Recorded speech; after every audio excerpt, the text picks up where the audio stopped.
Why I hate tubeless gravel tyres was meant to be the subject of this video, and it started that way, and then this happened.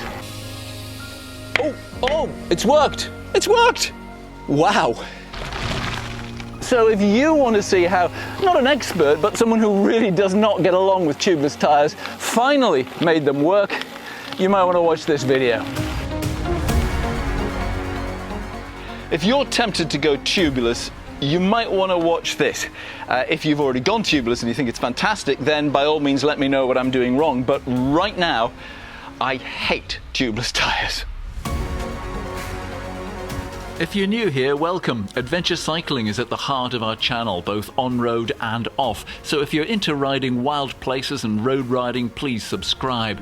Expertise comes from Sean McFarlane, one of Scotland's top extreme triathletes and sports journalist. He's graced more than a few front covers too. Together we offer reviews and tips, always honest and fair, and we'll tell you if we get free stuff. Plus we have a series of basics, stuff cyclists don't tell you, for new and returning cyclists. It would be great if you'd subscribe. Okay, back to battling those tyres. So the benefits of tubeless tyres are with no inner tube, they're lighter, you have to carry less stuff, but importantly there's much less chance of pinch flats, and you can run at lower tyre pressures, so that gives you a little bit more grip. But getting the tyres set up tubeless is proved really tricky. I've tried a couple of times previously. This time I thought, well, I'll do it for sure, because these zips were set up tubeless when I bought my new bike, and they've been fine until recently. Now you'll look at those tyre walls here and you'll see this white foam. That is the sealant that runs inside to block any little holes that might occur.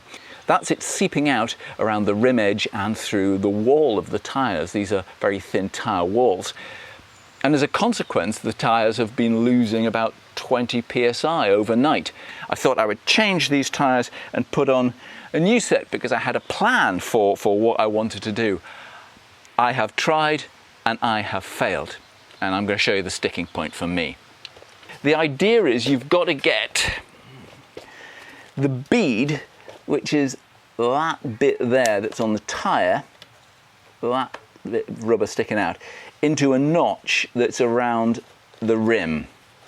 And once you get that in place, it should stick there, and then when you come to put the air in, it's quite straightforward. But how you actually get that bead into that little notch, oh my, and get it to stay there, that is proving so difficult. One tip I'd seen was to use a tyre lever and just to ease it up and then push it down from the outside, so you're kind of doing it this. Didn't work for me.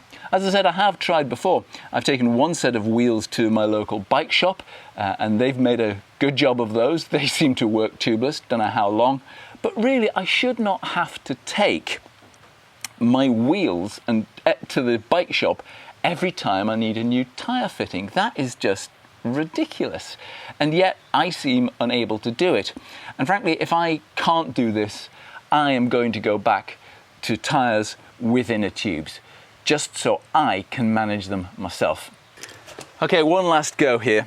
I'm going to take it off and put it back on again. So, oh, but look at that.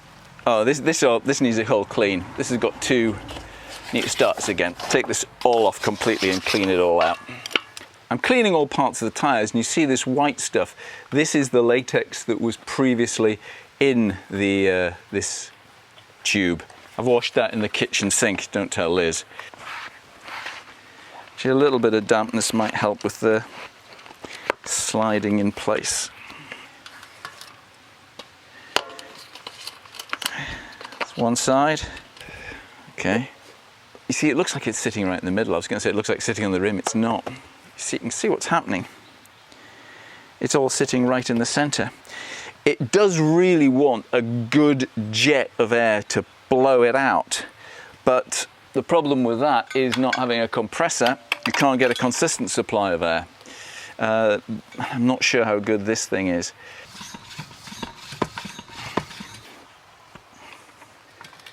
Let's try and hold this on. If I release the air,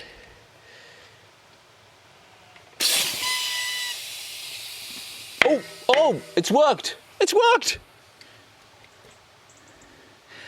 Wow, that's good. You heard it pop into place. That was exactly what I was hoping for.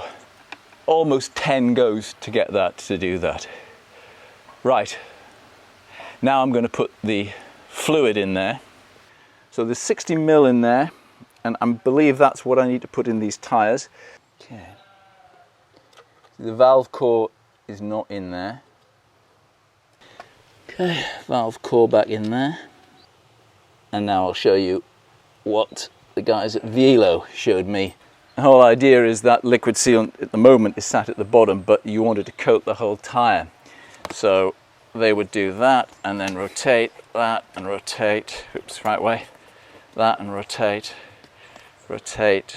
As you can see, there's quite a lot leaking out of there, so I'm going to move that so it's up the top, and hopefully that way the sealant will slide down to the bottom. It's one thing getting the tyres inflated, it's another thing getting them into a position where they stay inflated. So has this worked? Well, obviously I have to go for a ride and find out, but the main test will be come back in the morning and find out whether or not this is still fully inflated. I've come back the next day and it seems to have worked. That's fully inflated. In fact, it's staying up better than it was before, so it was worth taking those tyres off and putting back on. So then, this is what, I feel a fraud giving you a top tip, this is what I have learned as someone who really doesn't like tubeless. Rims, valves and rim tape all have to be airtight, and if you can't do that, take it to your local bike shop. Some rims and tyre combinations work better together than others. Tyres need to be clean and dry initially, but they need some washing up liquid to help them slide into the rim when a blast of air is applied. A tubeless pump that delivers that blast of air, or ideally a compressor, is pretty much essential. But the point of this video was to show you how frustrating this whole process can be for anyone, and I am not at all convinced about tubeless. I'm only going to run them on this one bike, and I may yet go back to inner tubes. Feel free to tell me in the comments where I'm going wrong, but it'd be great if you've enjoyed this, if you found it useful, give me a thumbs up, please subscribe, have a look around the channel, and I'll see you again next time.